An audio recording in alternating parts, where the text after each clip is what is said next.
भारतीय reserve bank के पूर्व गवर्नर रघुराम राजन ने बुधवार को राहुल गांधी की भारत जोड़ो यात्रा का समर्थन किया। राजन राजस्थान के सवाई माधोपुर से पदयात्रा में शामिल हुए थे। कांग्रेस ने मार्च के वीडियो क्लिप को ट्वीट करते हुए कैप्शन दिया, नफरत के खिलाफ देश को एकजुट करने के लिए लोगों की बढ़ती संख्या दिखाती है कि हम सफल होंगे। शाम तक सोशल मीडिया पर एक और क्लिप वायरल हो रही थी जिसमें आरबीआई के पूर्व गवर्नर रघुराम राजन राहुल गांधी के साथ बैठकर चर्चा कर रहे थे। राहुल गांधी को यह कहते हुए सुना जा सकता है कि किसान और गरीब मिलकर एक भारत बनाते हैं, फिर 5-10 लोगों का एक समूह दूसरे भारत का निर्माण करता है। डॉक्टर राजन ने जवाब दिया, जो बीच में फंस गए निम्न मध्यम वर्ग को सबसे ज्यादा नुकसान हुआ है। इसके साथ ही उन्होंने कहा, लोगों ने अपनी नौकरी खो दी, बेरोजगारी बढ़ गई, ऋण भी बढ़ रहे हैं क्योंकि वो ऋण ले रहे हैं, रुचियां बढ़ रही हैं। चाहे राजनीतिक दल जो भी कर रहे हो, भारत को जोड़ना है।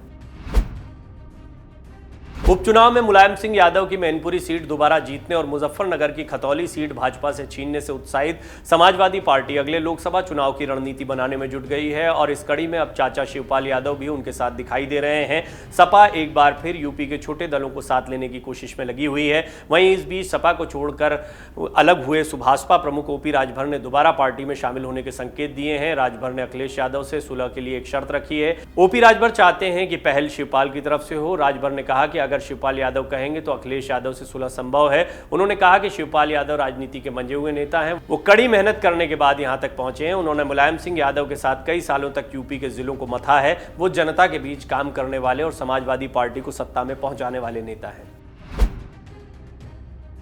जहरीली शराब से मौतों को लेकर सरकार और विपक्ष के बीच तो बुधवार को भी विधानसभा में शीत सत्र के दौरान जमकर कहासुनी हुई थी, लेकिन गुरुवार को ये और रोचक हो गया। मुख्यमंत्री ने सीधे कह दिया कि जो पिएगा वो मरेगा। वहीं सत्तारूढ़ राष्ट्रीय जनता दल के विधायक और पूर्व मंत्री सुधाकर सिंह ने इन मौतों को सत्ता संरक्षित नरसंहार करार दिया।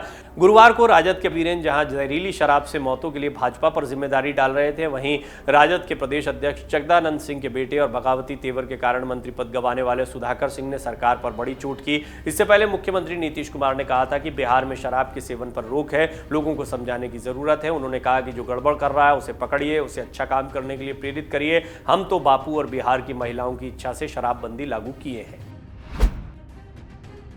भगोड़े हीरा कारोबारी नीरव मोदी को भारत प्रत्यर्पित किए जाने के फैसले के खिलाफ ब्रिटेन के सर्वोच्च न्यायालय ने उसे झटका दिया है। नीरव मोदी ब्रिटेन की हाई कोर्ट से अपील कर चुका था, जिसे खारिज कर दिया गया है। भगोड़े कारोबारी की याचिका खारिज करते हुए लंदन में हाई कोर्ट ने नीरव मोदी को ब्रिटेन की सुप्रीम कोर्ट में अपने प्रत्यर्पण के आदेश के खिलाफ अपील दायर करने की अनुमति देने से इनकार कर दिया है। लंदन में रॉयल कोर्ट ऑफ जस्टिस में गुरुवार को Lord justice Jeremy Stuart Smith और जस्टिस रॉबर्ट जे ने फैसला सुनाया कि अपीलकर्ता ने नीरव मोदी के सुप्रीम कोर्ट में अपील करने की अनुमति के आवेदन को अस्वीकार कर दिया गया है। बीते माह 9 नवंबर को लंदन में हाई कोर्ट ने नीरव मोदी को भारत को प्रत्यर्पित करने का फैसला सुनाया था। हालांकि उसने हाई कोर्ट में एक और याचिका दाखिल करके ब्रिटेन की सुप्रीम कोर्ट में अपने प्रत्यर्पण के खिलाफ याचिका दाखिल करने की मांग की थी। आज उसकी इसी अपील पर लंदन की हाई कोर्ट ने यह फैसला सुनाया है। सोनू सूद का एक वीडियो सोशल मीडिया पर वायरल हो रहा है और इसकी वजह से उनकी क्लास लगाई जा रही है। ट्रेन में लापरवाही से बैठे सोनू की क्लिप जब वायरल हुई तो जीआरपी ने भी उनको नसीहत दी है। इस वीडियो में सोनू सूद ट्रेन के फुटबोर्ड पर बैठे हैं, गाना बज रहा है, मुसाफिर हूँ यारो। लोगों ने इसमें जीआरपी को टैग किया था। जीआरपी ने सोनू सूद को उनकी फिल्म हैप्पी न्यू ईयर की याद दिलाते हुए मैसेज लिखा। इस पर जीआरपी ने सोनू सूद के इस वीडियो पर जवाब दिया, फुटबोर्ड पर यात्रा करना फिल्मों में एंटरटेनमेंट का सोर्स हो सकता है, असल जिंदगी में नहीं। सारी सेफ्टी गाइडलाइंस फॉलो कीजिए, सबका हैप्पी न्यू ईयर सुनिश्चित कीजिए। बता दें कि लॉकडाउन के दौरान सोनू सूद ने कई लोगों की मदद की थी। इसके बाद लोग उन्हें रियल लाइफ हीरो भी मानने लगे। कई लोगों ने उनके नाम से फूड स्टॉल और दुकानें भी खोली। वर्क फ्रंट पर बात करें तो सोनू सूद अक्षय कुमार के साथ सम्राट पृथ्वीराज में नजर आए थे। फिल्म दर्शकों को नहीं लुभा पाई और फ्लॉप साबित हुई। महाराष्ट्र और कर्नाटक के बीच जारी सीमा विवाद पर आज गृह मंत्री अमित शाह ने बैठक की। इस बैठक में दोनों राज्यों के मुख्यमंत्रियों ने हिस्सा लिया। बैठक में महाराष्ट्र के मुख्यमंत्री एकनाथ शिंदे, डिप्टी सीएम देवेंद्र फडणवीस, कर्नाटक के मुख्यमंत्री बसवराज बोम्मई और कर्नाटक के गृह मंत्री अरागा ज्ञानेंद्र ने हिस्सा लिया। बैठक के बाद अमित शाह ने कहा कि विवाद की समाप्ति के लिए हमने दोनों पक्षों से अच्छे माहौल में बात की है। दोनों ने कहा विवाद का निदान रोड पर नहीं होता, फेक ट्विटर हैंडल से लोगों की भावनाओं को भड़काया गया है। ये फैसला हुआ है कि जो लोग भावनाएं भड़काते हैं उनके ऊपर एफआईआर दर्ज होगी और उन पर कार्रवाई होगी। हालांकि जैसे ही भावनाओं के भड़काने और फर्जी ट्वीट का मामला सामने आया, शिवसेना उद्धव गुट के संजय राउत ने कहा कि अभी पता चला कि वो सारे ट्वीट फेक हैं। वो सवाल पूछते हैं। और जो कर्नाटक के सीएम बसवराज बोम्मई खुलेआम बयान दे रहे थे कि अमित शाह के पास जाने से कोई फर्क नहीं पड़ेगा, वो भी फेक था क्या, ये भी सवाल है। वहीं एनसीपी नेता अजीत पवार ने भी अमित शाह पर कई सवाल दाग दिए। हिमाचल में कांग्रेस की सरकार बनते ही अटल टनल से जुड़ा पुराना विवाद बाहर आ गया है। सूबे के नए सीएम सुखविंदर सिंह सुक्खू ने प्रशासन को अटल टनल से 2020 में गायब हुआ शिलान्यास पत्थर दोबारा स्थापित करने का आदेश दिया है। शिमला में मुख्यमंत्री सुखविंदर सिंह सुक्खू की विधायकों के साथ हुई बैठक में लाहौल स्पीति के विधायक रवि ठाकुर ने अटल टनल रोहतांग की शिलान्यास पट्टिका लगाने का मामला उठाया। उन्होंने कहा कि पूर्व भाजपा सरकार ने जहां अटल टनल रोहतांग की सोनिया गांधी द्वारा किए गए शिलान्यास की पट्टिका को हटा दिया था, वहां उसे पुनर्स्थापित किया जाए। सुखविंदर सिंह सुक्खू ने कहा कि अटल टनल से शिलान्यास पट्टिका गायब है, जो लोकतंत्र का अपमान है। उन्होंने कहा कि लाहौल स्पीति को 12 महीने संपर्क सुविधा बहाल रखने के लिए 9.2 किलोमीटर लंबी टनल बनवाई गई थी। सुक्खू ने यह भी कहा कि टनल के बारे में सबसे पहले देश की प्रधानमंत्री इंदिरा गांधी ने सोचा था और तत्कालीन यूपीए सरकार ने ही इस टनल की आधारशिला भी रखी थी। बहरहाल अटल टनल परियोजना को लेकर कांग्रेस और बीजेपी अपने अपने दावे कर रही हैं। बाहुबली मुख्तार अंसारी और भाम सिंह गैंगस्टर मामले में दोषी पाए गए हैं। गाजीपुर के एमपी एमएलए कोर्ट ने दोनों को 10 साल की सजा सुना दी है। इसके साथ ही मुख्तार अंसारी पर 5 लाख का जुर्माना भी लगाया गया। पूर्वांचल के माफिया विधायक मुख्तार अंसारी के खिलाफ 1996 में दर्ज गैंगस्टर के मुकदमे में गुरुवार को अदालत ने फैसला सुनाया। गाजीपुर की स्पेशल एमपी एमएलए कोर्ट दोपहर करीब 2:30 बजे अपना ये फैसला सुना चुकी है। हालांकि फैसले के वक्त कोर्ट में मुख्तार अंसारी मौजूद नहीं रहे। मुख्तार अंसारी को ईडी की कस्टडी में होने और सुरक्षा कारणों की वजह से गाजीपुर कोर्ट नहीं भेजा गया, लिहाजा प्रयागराज के ईडी दफ्तर में वीडियो कॉन्फ्रेंसिंग के इंतजाम किए गए थे। अपर सत्र न्यायाधीश एमपी एमएलए कोर्ट दुर्गेश की अदालत में 21 वर्ष पुराने बहुचर्चित मोहम्मदाबाद कोतवाली के उसरी चट्टी हत्याकांड में अभियोजन की तरफ से मंगलवार को गवाह इजराइल अंसारी का बयान दर्ज हुआ।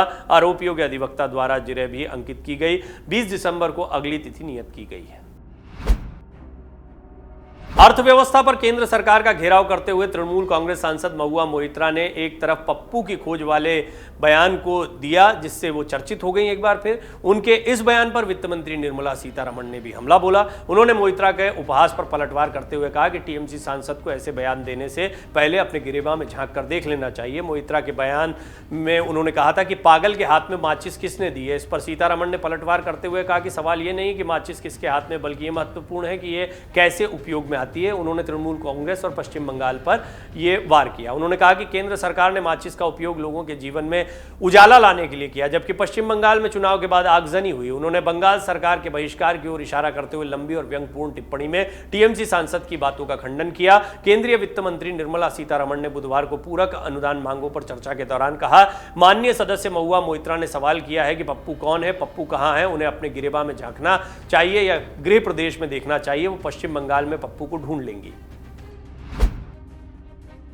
अरुणाचल प्रदेश के तवांग सेक्टर में हिंसक झड़प के बाद चीनी सैनिकों के मूवमेंट्स पर बाज जैसी नजर रखी जा रही है। हर साल सेना सर्दियों के दौरान फॉरवर्ड एरियाज की तैनाती में थोड़े बदलाव करती है।